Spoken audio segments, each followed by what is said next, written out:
El Reial Decret 355/2024 té com a objectiu millorar la seguretat i la fiabilitat dels ascensors, una mesura crucial per a la seguretat pública, atès que una part important de la infraestructura d'ascensors a Cornellà té més de 20 anys. Aquestes actualitzacions probablement són necessàries per evitar accidents i garantir el compliment de les normes de seguretat supranacionals de la Unió Europea. Ara bé, els propietaris i residents que es vegin obligats a portar a terme aquestes reformes veuran com aquest decret els imposa unes càrregues econòmiques significatives i que determinades famílies possiblement no les puguin assumir. Per tant, en aquest cas, es proposa estudiar la creació d'una línia d'ajuts per a famílies vulnerables, fet que podria proporcionar un alleujament significatiu per a la ciutadania, amb recursos limitats, ajudant-los a complir amb les noves regulacions sense patir una càrrega financera excessiva.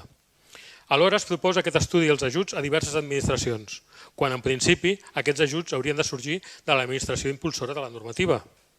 Tot i això, el nostre vot serà d'abstenció, ja que el que proposa la moció és un estudi per a aquesta línia d'ajuts, encara que no determina el què, ni com, ni quan.